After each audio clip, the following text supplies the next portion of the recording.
ठंड में गरीब का हीटर। आजा बहन बैठ जा, हम दोनों आराम से यहाँ पर हीटर के सामने बैठकर बात करेंगे। हाँ एक काम करो शांति बहन, तुम भी यहाँ कर बैठ जाओ। वैसे भी तुम्हारे घर पर तो हीटर है भी नहीं, यहाँ बैठने पर कम से कम तुम्हें थोड़ा अच्छा तो लगेगा। बिल्कुल सही कहा भगवान, तुम्हारे जैसे दिन किसी को ना दिखाए।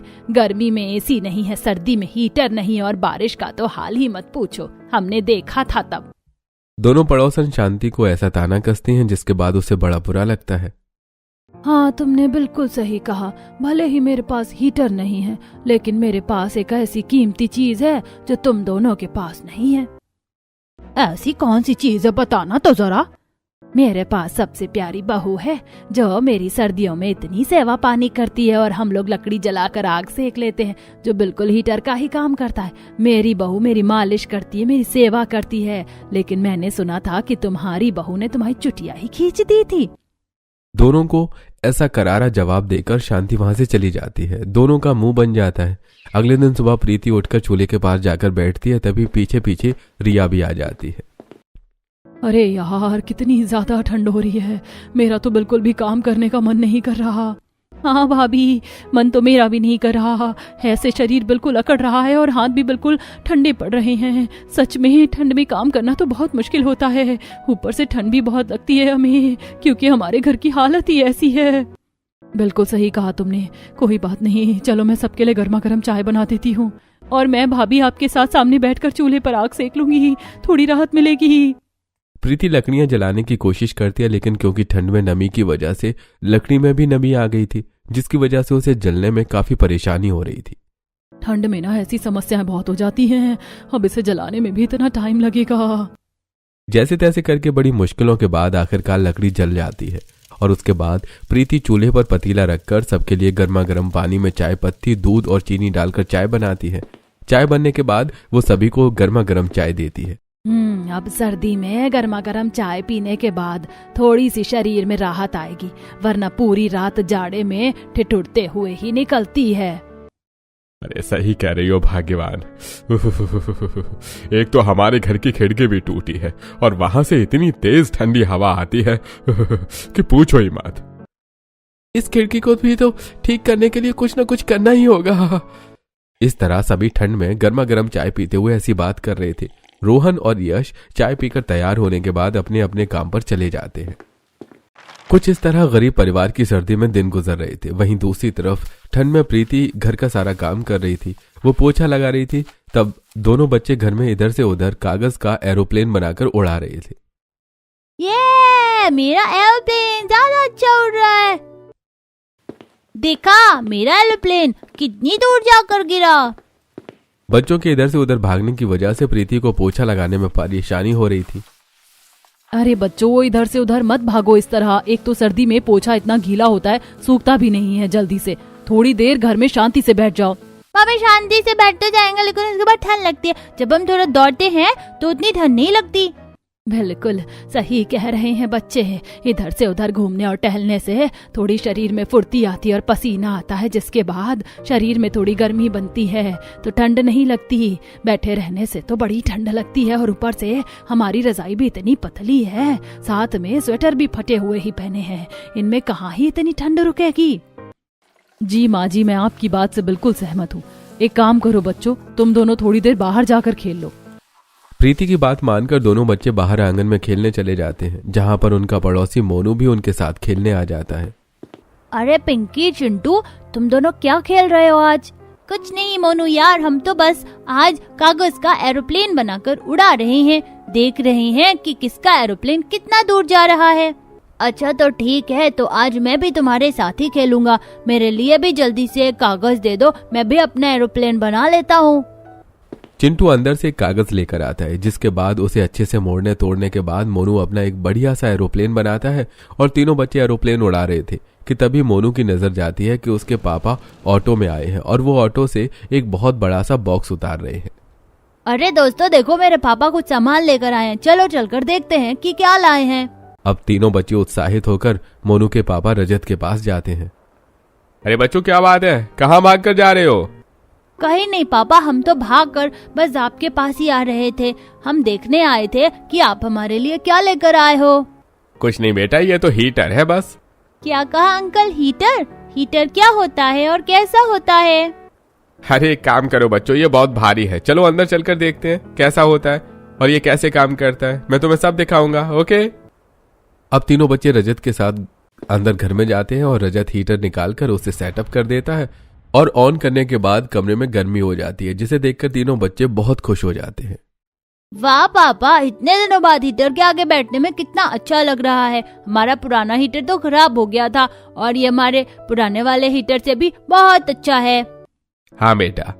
अंकल ये तो बहुत अच्छी चीज है, मैंने तो पहली बार हीटर देखा है और इसके आगे बैठने में तो मुझे बहुत अच्छा लग रहा है। बिल्कुल भी ठंड नहीं लग रही, वरना तो मुझे बहुत ठंड लगती है। हाँ बेटा, इसीलिए ये कमाल की चीज बनाई गई है ताकि हम ठंड से बच सके। अब तीनों आराम से यहाँ पर बैठकर हीटर का मजा लो। रजत तीनों बच्चों के साथ वहां पर बैठकर हीटर के आगे हाथ सेक रहा था। तभी वहां पर नेहा रजत के लिए चाय नाश्ता लेकर आती है और चिंटू और पिंकी को वहां पर सोफे पर बैठा देखकर उसके तन बदन में आग लग जाती है।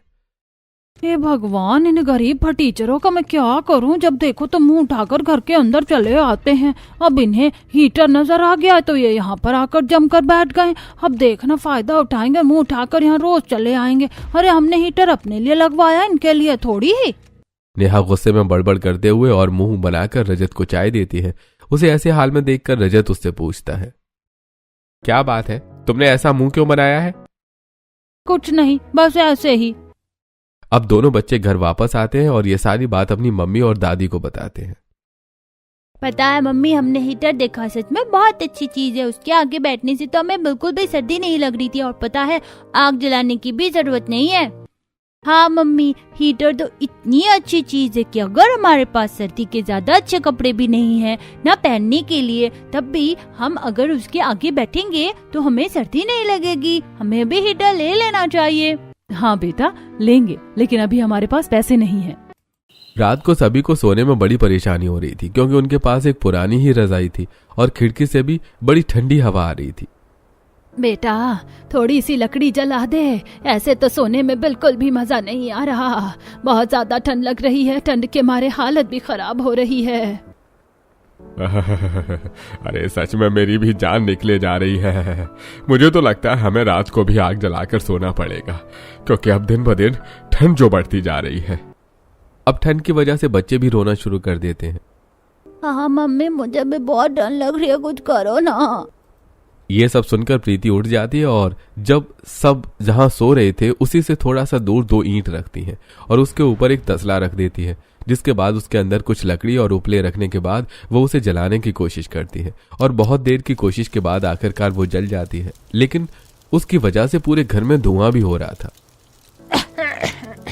पूरे घर में धुआं हो गया है और मम्मी मेरी आँख में तो जलन हो रही है, आँखों में धुआं जा रहा है। हाँ मम्मी, मेरी भी आँखों में जलन हो रही है। कोई बात नहीं बेटा, अभी थोड़ी देर में धुआं बाहर चला जाएगा, थोड़ी ही देर की बात है बस। कोई बात नहीं, तुम आराम से सो जाओ, बस दोनों आंखें बंद कर लो, फिर कुछ नहीं होगा। इस तरह गरीब परिवार ठंड से बचने के लिए कुछ न कुछ कोशिश कर ही रहा था। चाय नाश्ता करने के बाद रोहन भी अपने काम पर चला जाता है। अरे बाप रे, आज तो बहुत ज्यादा ठंड है और ठंडी हवा एकदम सीने को चीरती हुए जा रही है।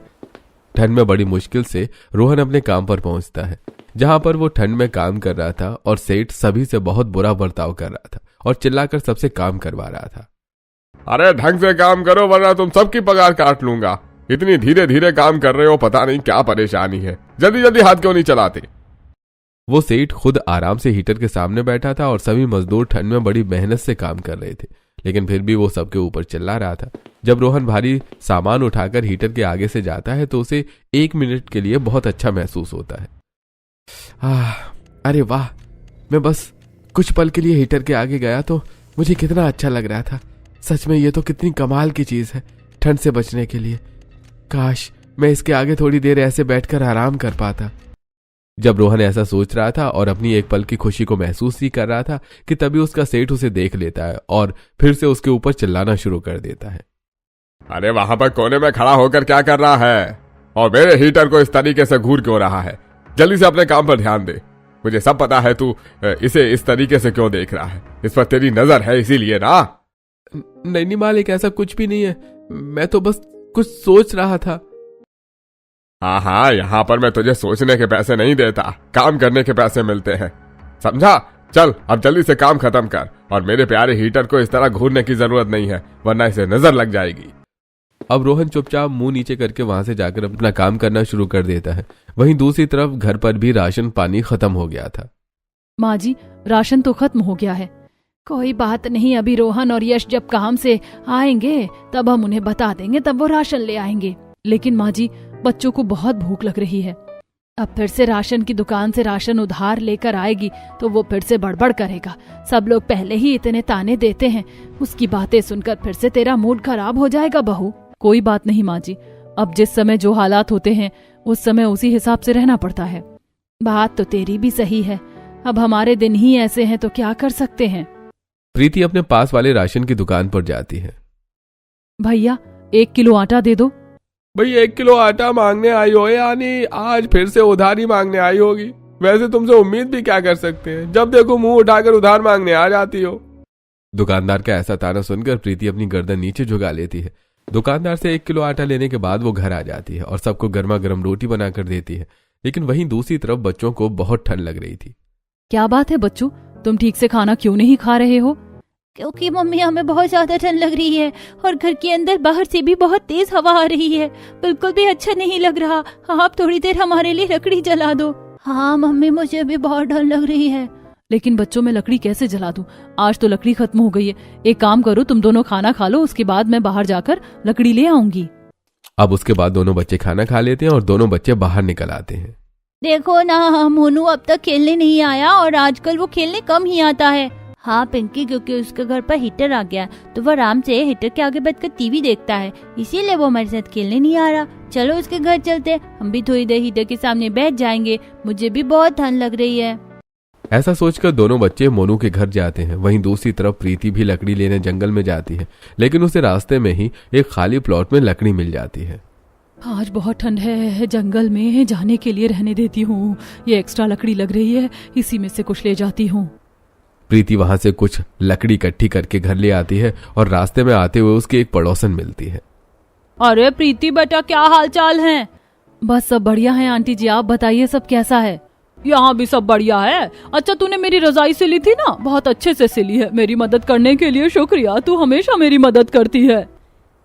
कोई बात नहीं आंटी जी, ये तो हमारा फर्ज है। अरे तू तो ठंड में बुरी तरह कांप रही है। बस क्या बताऊं आंटी जी, घर की खिड़की भी टूटी हुई है जिसकी वजह से ठंडी हवा घर के अंदर आती है। अभी हमारे हालात ऐसे चल रहे हैं, ठीक भी नहीं करवा पाते। कोई बात नहीं, एक काम कर, मेरे पास एक आइडिया, मेरे पास कुछ एक्स्ट्रा बोरी रखी है, उसे ले जा और खिड़की पर लगा दे। उसके बाद राहत मिलेगी और ठंडी हवा घर के अंदर नहीं आएगी। सरला सामने ही अपने घर से कुछ बोरी लाती है और प्रीति को देती है। आपका बहुत बहुत शुक्रिया आंटी जी। अरे शुक्रिया कैसा बेटा, ये तो फर्ज बनता है हमारा। तू भी तो मेरे इतने सारे कामों में कितनी मदद करती है। बोरी लेकर प्रीति घर आ जाती है और घर की सभी खिड़की पर बोरी लगाकर उसे अच्छे से कवर कर देती है। ओहो हो, अब तो बहुत अच्छा हो गया है। अब ठंडी हवा घर के अंदर नहीं आएगी और शायद रात को आज हमें राहत भी मिलेगी। सच में ये सरला भी ना कमाल की औरत, हमेशा जुगाड़ भी बता देती है और हमारी मदद भी कर देती है। हाँ मम्मी, सच में उनकी वजह से अब हम रात को आराम से सो पाएंगे। इधर मोनू बच्चों को अपने कमरे में ले जाता है जहां पर सामने हीटर चल रहा था और वो तीनों आराम से बिस्तर पर बैठकर टीवी देख रहे थे।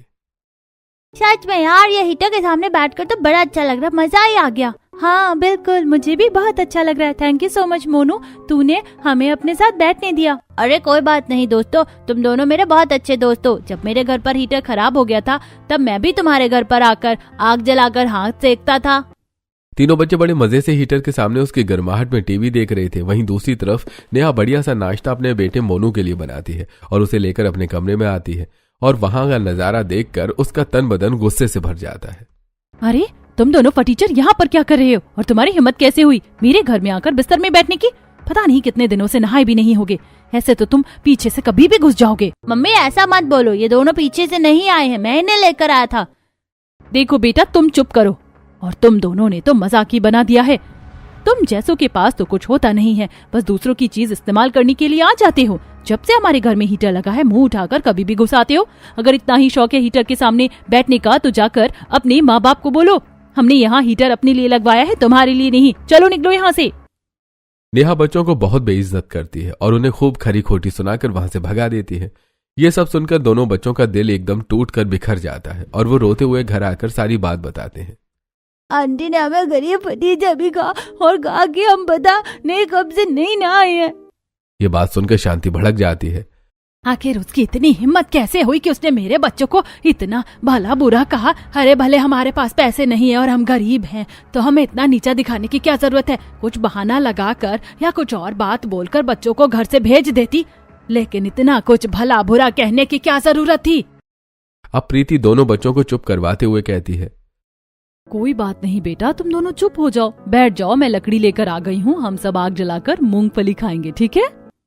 अब प्रीति तसले में सभी के लिए लकड़ी जला देती है और पूरा परिवार उसके आसपास बैठ जाता है। घर में थोड़ी सी मूंगफली बची थी, सब वही थोड़ी थोड़ी खा लेते हैं। आज रात को भी आग जला लेंगे ताकि सोने में थोड़ी आसानी हो और हमें ठंड ना लगे। हाँ मम्मी, वरना रात को बहुत ठंड लगती है और आप भी हमारे लिए हीटर खरीद लीजिए ना, उससे तो हमें बिल्कुल भी ठंड नहीं लगेगी। हाँ मेरे बच्चे, जल्दी लेंगे, चिंता मत करो। अब प्रीति ऐसा बोलकर बात टाल देती है। उसके पास इतने पैसे भी तो नहीं थे। अब रात को सभी खाना खाकर सो जाते हैं और प्रीति ने भी वहीं थोड़ी दूर तसले में आग जलाकर रखी थी, जिसकी वजह से घर में थोड़ी सी गर्मी फैली हुई थी और अब थोड़ा चैन से सो पा रहे थे। लेकिन रात को जब रजाई को नींद में पलटा जाता है तो उसका कोना तसले में लगी आग से जल जाता है, जिसकी वजह से कोना जलने लगता है। ये सब प्रीति देख लेती है और जल्दी से उठकर आग बुझाती है। हे भगवान, ये सब कैसे हो गया। उसकी इस आवाज से सभी घरवाले भी उठ जाते हैं। ये सब देखकर सब बहुत परेशान हो जाते हैं। भगवान का लाख लाख शुक्र है कि आज तो हम लोग बच गए, वरना पता नहीं कौन सी बड़ी अनहोनी हो जाती। इस तरह रात को आग जलाकर सोना तो बहुत ही ज्यादा खतरनाक हो सकता है। हमें आगे से सावधानी बरतनी होगी। शुक्र है किसी को कुछ नुकसान नहीं हुआ। लेकिन इसके अलावा हमारे पास कोई चारा भी तो नहीं है। हमारे पास हीटर भी नहीं है। पहले ही हमारी पतली रजाई थी, अब ये थोड़ी सी कोने से भी जल गई है।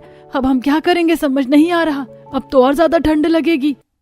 रात को सभी बात करते हैं, उसके बाद सोने की कोशिश करते हैं तो किसी को भी नींद नहीं आती।